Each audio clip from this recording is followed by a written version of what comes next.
नमस्कार मित्रांनो, संजय गांधी निराधार अनुदान योजना व इतर सर्व निराधार योजना अनुदान योजनेतील लाभार्थ्यांसाठी महत्त्वाची अपडेट आहे. तर बघा, अनेक लाभार्थ्यांना अनेक महिन्यापासून पैसे मिळालेले नाहीत. तर काही दिव्यांग बांधवांना ऑक्टोबर महिन्यापासून म्हणजेच 2,000 रुपये पेन्शन झाल्यापासून 1 रुपयासुद्धा मिळालेला नाही आहे. काही दिव्यांग बांधवांना 1,500 रुपये मिळालेले आहेत. सर्व कागदपत्रे जमा करूनसुद्धा हे पैसे मिळालेले नाहीत. त्या संदर्भातीलच महत्त्वाची अपडेट मंत्रालयातील अधिकाऱ्यांकडून मिळालेली आहे. तर मित्रांनो, लाभार्थ्यांसाठी अतिशय तातडीची सूचना त्यांनी दिलेल्या आहेत. तर मित्रांनो बघा, या ठिकाणी सूचनांचे पालन केले तर आपल्याला पुढील महिन्यापासून व्यवस्थितपणे पैसे मिळण्यास सुरुवात होतील. तर या संदर्भात सविस्तरपणे माहिती आपण आजच्या या व्हिडिओच्या माध्यमातून बघणार आहोत. तर अतिशय महत्त्वाचा असा व्हिडिओ आहे, शेवटपर्यंत बघा. आणि मुंबई मंत्रालयातील संबंधित अधिकारी यांच्याशी त्यांच्या विभागामार्फत पेन्शन येते त्यांच्याशी संपर्क झाला असून त्यांच्यामार्फत मिळालेल्या माहितीनुसार कळवलेले आहे की ज्यांची ऑनलाईन नोंद दिव्यांग म्हणून तालुका किंवा तहसील कार्यालयामार्फत DBT पोर्टलवरती योग्यरित्या करण्यात आलेली आहे त्यांनाच 2,000 रुपये पेन्शन जमा झालेले आहेत. तर बघा, ज्यांना फक्त 1,500 रुपये मिळालेले आहेत त्यांचे कारण असे आहे की दिव्यांग योजना अंतर्गत ऑनलाईन एंट्री DBT पोर्टलवरती पूर्ण किंवा अपडेट झालेली नाही. अर्धवट नोंदणी असल्यामुळे जुन्या योजनेत नाव असल्यामुळे सध्या 1,500 रुपये जमा झालेले असून नोंद पूर्ण केल्यानंतर पुढील महिन्यापासून 2,000 रुपये रक्कम ही तुम्हाला मिळणार आहे. तर आता दिव्यांग बांधवांना विनंती आहे की आपल्या तालुक्यातील तहसील कार्यालयात जाऊन दिव्यांग योजना अंतर्गत DBT पोर्टलवर आपली नोंद तपासा आणि पूर्ण करून घ्या. तर बघा, मंत्रालयातील जे अधिकारी आहेत त्यांनी जी महत्त्वाची सूचना दिलेली आहे ती म्हणजे महाराष्ट्रातील दिव्यांगांना आणि निराधारांना अतिशय महत्त्वाची अशी सूचना देण्यात येत आहे की ज्या दिव्यांगांची निराधारांची ऑक्टोबर 2025 किंवा नोव्हेंबर 2025 तसेच अनेक महिन्यांची जी पेन्शन आहे ती अजिबात आली नसेल, अशा दिव्यांगांनी अशा निराधार बांधवांनी तातडीने प्रत्येकाने आपल्या जे तालुक्याचे जे संजय गांधी ऑफिसमध्ये जाऊन आधार OTP व्हेरिफिकेशन करून घेणे खूप गरजेचं आहे. ज्या दिव्यांग बांधवांना किंवा निराधार बांधवांना पेन्शन येतच नाही आहे अशांनी आधार OTP व्हेरिफिकेशन करणे गरजेचे आहे. काही दिव्यांग बांधवांचे DBT पोर्टलवरची जे नोंद करताना अर्धवट राहिलेली माहिती आहे ती भरलेली माहिती आहे त्यांनी आता 1,500 रुपये मिळत असून होते, परंतु कागदपत्र दिल्यानंतर त्यांची माहिती व्यवस्थित अपडेट झालेली नाही, त्यांनासुद्धा पैसे मिळालेले नाहीत. अशा लाभार्थ्यांनासुद्धा आता या ठिकाणी सांगण्यात आलेले आहे की तुम्ही आधार OTP व्हेरिफिकेशन करून घ्या. आणि जे दिव्यांग बांधव आता परत नवीन कागदपत्रे घेऊन गेलेले आहेत तर त्यांना 1,500 रुपये पेन्शन मिळालेली आहे. पेन्शनसाठी ही कागदपत्रे जमा करणे गरजेचं आहे. तर त्या ठिकाणी तुम्हाला DBT पोर्टलवरती नोंद करताना आधार व्हेरिफिकेशन सुद्धा करून घेणे गरजेचं आहे. तर काही दिव्यांग बांधवांना असा प्रॉब्लेम झालेला आहे की ज्यांचे आधी पैसे येत होते परंतु त्यांनी कागदपत्रे दिल्यानंतर त्यांचे आधार व्हेरिफिकेशन न झाल्यामुळे त्या ठिकाणी त्यांना पैसे मिळालेले नाही आहेत. तर कारण की नवीन योजनेत या ठिकाणी नाव नोंदवलेले गेलेले आहे तर त्या ठिकाणी आधार व्हेरिफिकेशन होणे हे खूप गरजेचं होते, परंतु ते झालेले नाही आहे. त्यामुळेच मित्रांनो, मुंबईतील मंत्रालयातील संबंधित अधिकारी यांच्या विभागामार्फत पेन्शन येते त्यांच्याशी आपला संपर्क झालेला आहे. मग त्यांना माहिती आहे की त्यांच्यामार्फत मिळालेली ही अतिशय महत्त्वाची अशी माहिती आहे.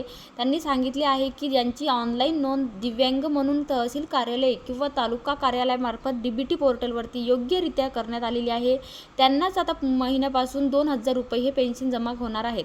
तर दिव्यांग बांधवांना, निराधार बांधवांना सूचित करण्यात येते की प्रत्येक दिव्यांगाने आपल्या दिव्यांगांच्या प्रमाणपत्राची EKYC करून घेणे खूप गरजेचं आहे, म्हणजेच आधार व्हेरिफिकेशन करून घेणे गरजेचं आहे. जे दिव्यांग बांधव आपल्या दिव्यांग प्रमाणपत्राची EKYC करणार नाहीत त्यांना शासकीय योजनेत अडचणी येणार आहेत. म्हणून कृपया सर्व दिव्यांग बांधवांनी आपले जे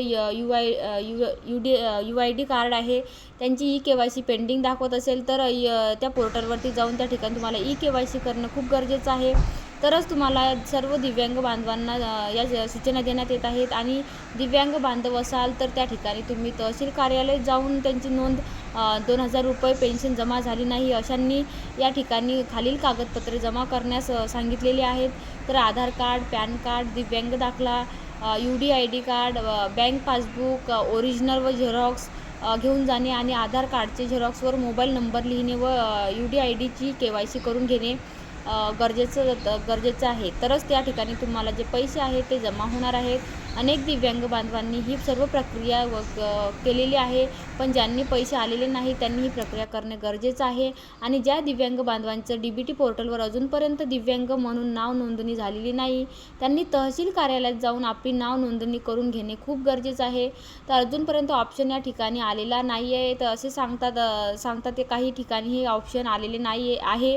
म्हणजेच मागच्या महिन्यात ज्या दिव्यांग बांधवांना 1,500 रुपये मिळालेले होते, त्यांना नोव्हेंबर महिन्यात 2,000 रुपये पेन्शन मिळालेली आहे.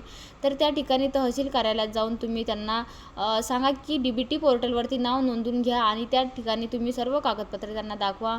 तर सर्व लाभार्थी बांधवांना प्रश्न पडलेला आहे की जे आमचं आधार व्हेरिफिकेशन आहे किंवा नाही हे कसं कळेल. तर मित्रांनो बघा, आपली जी वेबसाईट आहे MS maha.d.or या ठिकाणी यायचं आहे.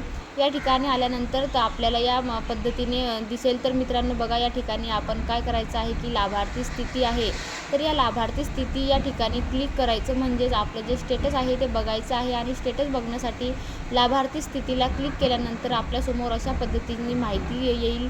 या ठिकाणी आपल्याला आधार नंबर टाकायचा आहे. आधार नंबर टाकल्यानंतर कॅप्चा कोड टाकायचा आहे. नंतर गेट मोबाईल OTP या ठिकाणी क्लिक करायचं आहे की हे कसं केल्यानंतर तुम्हाला OTP विचारला जाईल आणि OTP टाकल्यानंतर तुमच्यासमोर या ठिकाणी जे अशा पद्धतीने जी तुमची माहिती आहे ते तुमचं स्टेटस आहे ते या ठिकाणी ओपन होईल. मग या ठिकाणी बघा, स्टेटस ओपन झाल्यानंतर SS बेनिफिशरी डिटेल्स या ठिकाणी ओपन होणार आहे.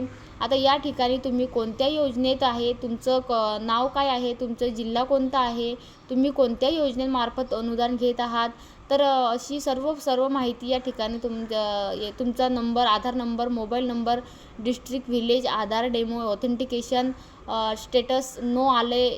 तर बघा, या ठिकाणी तुमचं जे आधार डेमो ऑथेंटिकेशन आहे ते स्टेटस नो जर आलं असेल तर तुम्हाला या ठिकाणी आधार व्हेरिफिकेशन करून घेणं खूप गरजेचं आहे. तर मित्रांनो, सर्व लाभार्थ्यांनी हे तुमचं जे आधार डेमो ऑथेंटिकेशन आहे ते स्टेटस हे यस असणे गरजेचं आहे.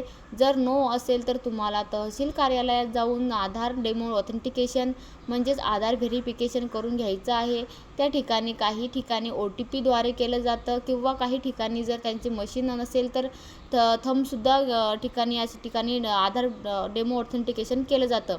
तर मित्रांनो, तुम्ही तहसील कार्यालयात जाऊन हे आधार डेमो ऑथेंटिकेशन केले की 1 ते 2 दिवसात पोर्टलवरती ते अपडेट होतं आणि तुम्हाला पुढील महिन्याचे जे पैसे आहेत ते लगेच तुम्हाला मिळतील. तर या ठिकाणी तुम्ही जे हे आधार ऑथेंटिकेशन करून घेणं गरजेचं आहे. त्यामुळे लवकरात लवकर जाऊन तुम्ही हे आधार ऑथेंटिकेशन करून घ्या.